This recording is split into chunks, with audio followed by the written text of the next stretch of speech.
Muy buenas tardes. Bienvenidos al seminario de toma de muestras biológicas, enfermedades de piel y articulaciones. Mi grupo está conformado por Marín Juber, Márquez Gracie, Martínez Parlivet, Martínez Yairuzca, Marsna Erma y mi persona, Teresa Manrique. Importancia de la recolección de las muestras biológicas.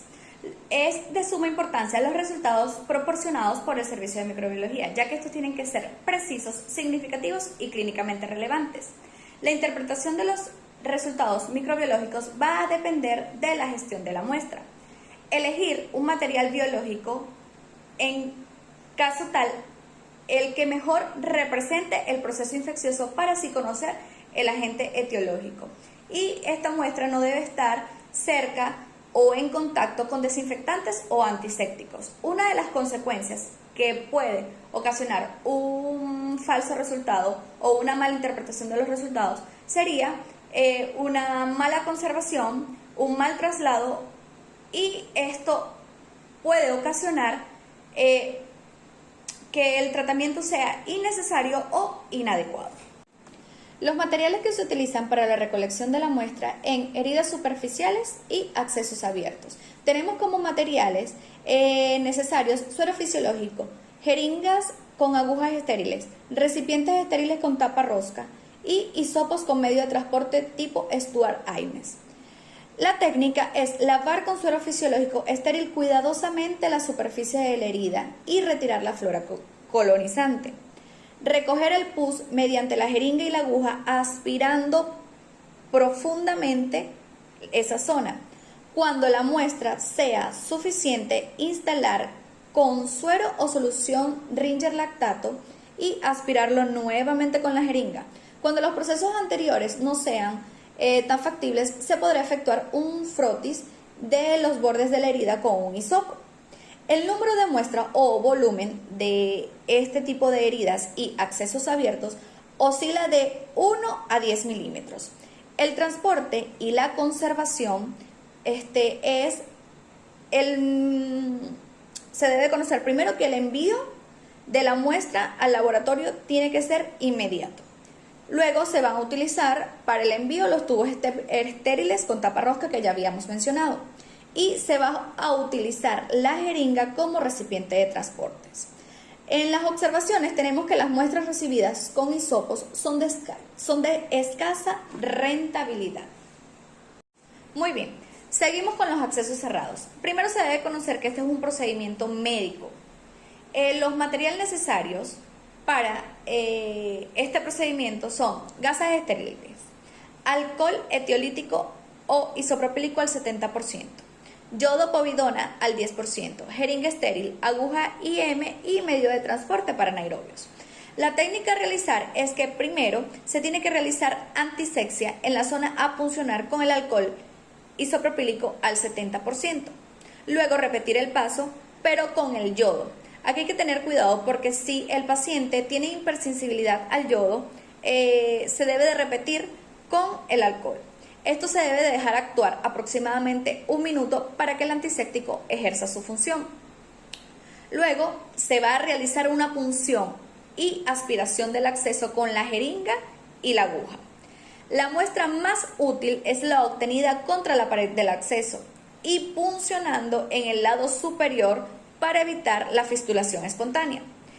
Luego, traspasar la muestra a un contenedor estéril. Si se requiere búsquedas para anaerobio, introducir un medio de transporte para anaerobios. El número o volumen de muestra va a oscilar entre 1 a 5 mililitros. El transporte y conservación de la muestra debe enviarse a un laboratorio tan pronto ésta sea posible. Hasta que esto no suceda, la muestra se debe mantener a temperatura ambiente. Las observaciones es muy importante especificar la solicitud de dónde está localizado el acceso para así obtener una buena interpretación de los resultados. Es importante especificar el sitio anatómico donde ocurre la lesión y también identificarla correctamente. Procedimiento médico. El material necesario para utilizar las recolecciones de esta muestra son alcohol clorhexidina, instrumento quirúrgico y tubos estériles. La técnica a utilizar en estas muestras son colectadas por el cirujano o o especialista quirúrgico mediante la técnica de la asepsia.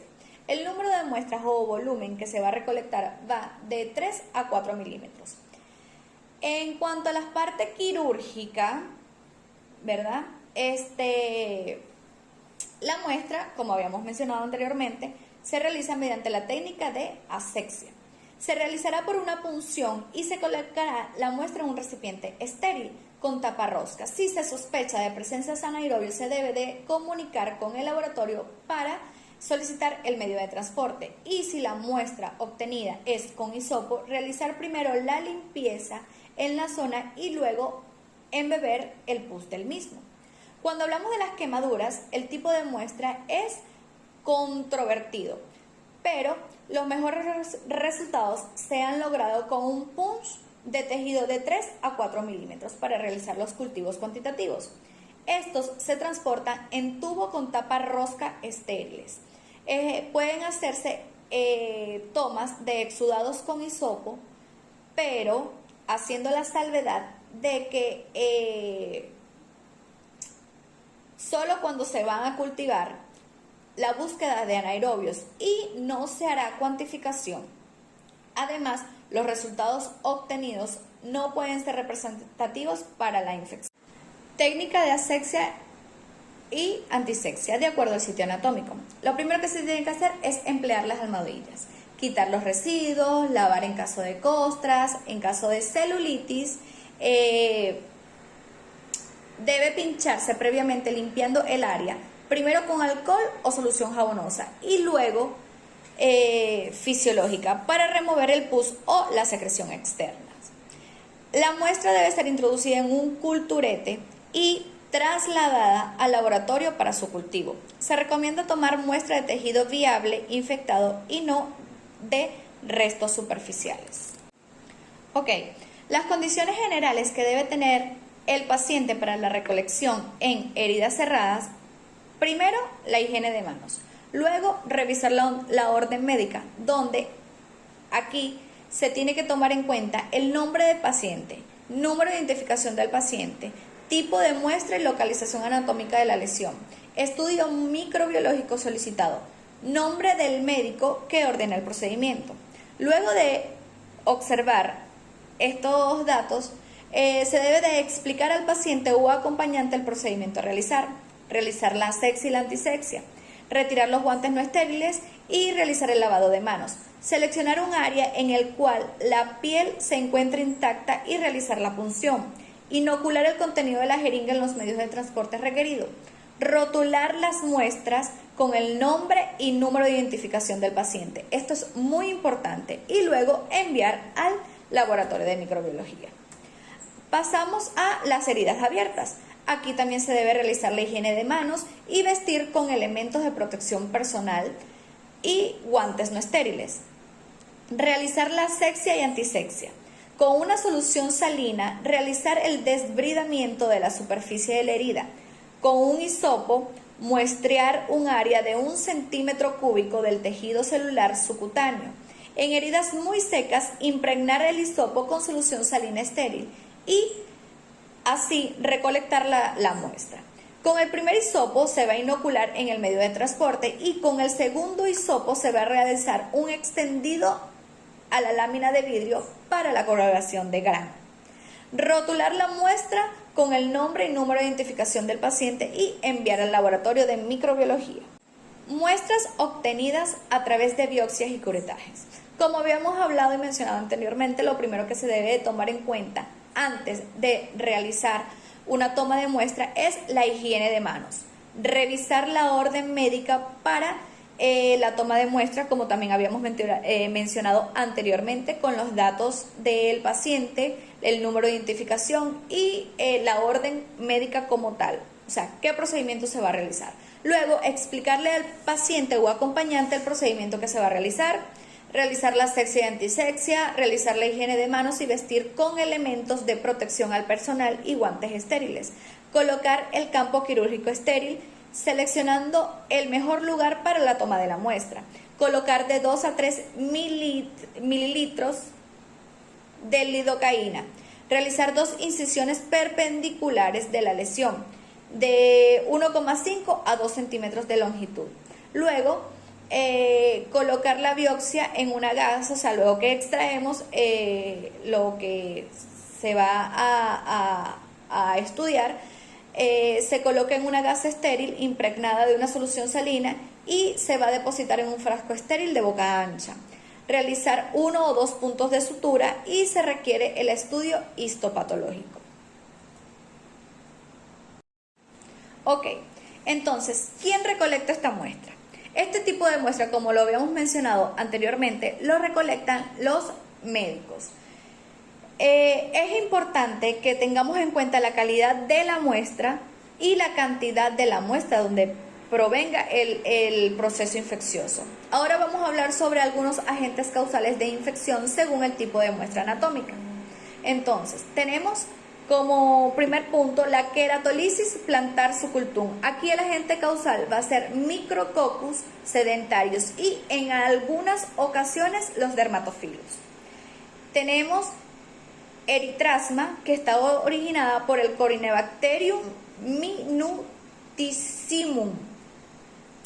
La erisipela o celulitis superficial, donde los agentes causales son estreptococos del grupo A, en lactantes y también del grupo B, y en ocasiones especiales el Staphylococcus aureus. La celulitis necrosante está originada por el Streptococcus del grupo A y Staphylococcus aureus. La linfagitis aguda es ocasionada por el Streptococcus grupo A y el Staphylococcus aureus. El limpético se define como una infección de la epidermis. La fascitis necrosante, tenemos que el agente causal es el Streptococcus del grupo A.